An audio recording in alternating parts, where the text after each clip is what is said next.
యాడికి గ్రామంలో నూతన అధ్యాయానికి తెరతీసిన యాడికి తొగటి వీర క్షత్రియుల కుల సంఘం. అనంతపురం జిల్లా యాడికి గ్రామంలో వెలిసిన పురాతన ఆలయం శ్రీ పార్వతీదేవి సమేత భోగలింగేశ్వర స్వామి ఆలయానికి ఈ సంవత్సరం మహాశివరాత్రి పండుగను పురస్కరించుకుని పార్వతీ సమేత భోగలింగేశ్వర స్వామి కళ్యాణోత్సవం ఆలయంలో ఘనంగా నిర్వహిస్తున్నారు. పురాతన ఆలయంలో ప్రతి సంవత్సరం మహాశివరాత్రి పురస్కరించుకుని జరుగుతున్న స్వామివారి కళ్యాణోత్సవానికి ఇక నుంచి రాబో రోజుల్లో ప్రతి సంవత్సరం యాడికి గ్రామంలోని తొగటి వీర క్షత్రియ కుల సంఘం వారు పార్వతీ పరమేశ్వరుల కళ్యాణోత్సవానికి పట్టు వస్త్రాలను అందజేయాలని సంకల్పించారు.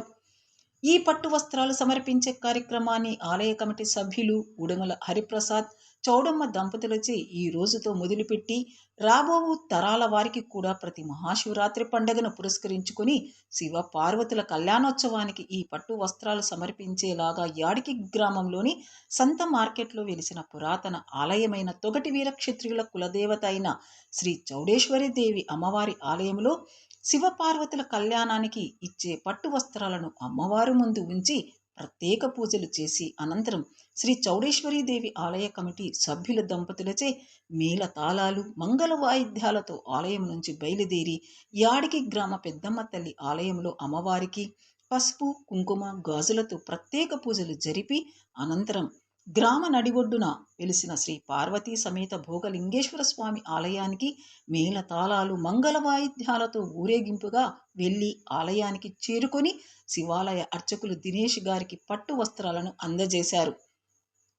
అనంతరం ఆలయ అర్చకులు శివాలయంలోని స్వామి ముందు పట్టు వస్త్రాలను ఉంచి పట్టు వస్త్రాలను తెచ్చిన తొగటి వీర క్షత్రియ ఆలయ కమిటీ దంపతులను భోగలింగేశ్వర స్వామి కృపా కటాక్షం కలిగేలాగా వారికి ప్రత్యేక పూలు, పండ్లు, స్వామివారి పూలమాల ఆ దంపతులకు అందజేశారు. అనంతరం పార్వతీ సమేత భోగలింగేశ్వర స్వామి ఆలయ అర్చకులు దినేష్ మాట్లాడుతూ ఈ సంవత్సరం నుంచి రాబో ప్రతి సంవత్సరం మహాశివరాత్రి పండగ సందర్భంగా నిర్వహించు పార్వతీ పరమేశ్వరుల కళ్యాణ మహోత్సవానికి యాడికి గ్రామ తొగటి వీర క్షత్రియులు వారి కులదేవత అయిన శ్రీ చౌడేశ్వరీదేవి అమ్మవారు ఆలయం నుంచి మేళ తాళాలతో ఇలా పట్టు వస్త్రాలు తీసుకురావడం ఇలాగే రాబోవు తరతరాలు కొనసాగాలని, ఇది యాడికి గ్రామ చరిత్రలో తొలి అధ్యాయం అని ఇలాంటి మంచి కార్యక్రమం చేస్తున్న తొగటి వీర క్షత్రియుల వంశాభివృద్ధితో పాటు ఆయువు, ఆరోగ్య, ఐశ్వర్యాలు కలగాలని భోగలింగేశ్వర స్వామి వారిని వేడుకున్నారు. ఆలయం తరపున ప్రత్యేక కృతజ్ఞతలు తెలుపుకుంటున్నామని తెలిపారు. ఈ కార్యక్రమంలో యాడికి గ్రామ తొగటి వీర క్షత్రియులు పెద్ద ఎత్తున పాల్గొన్నారు. ఇలాగే ప్రతి సంవత్సరం పార్వతీ సమేత భోగలింగేశ్వర స్వామి వారికి పట్టు వస్త్రాలు సమర్పిస్తామని యాడికి తొగటి వీర క్షత్రియ సంఘం తెలిపారు.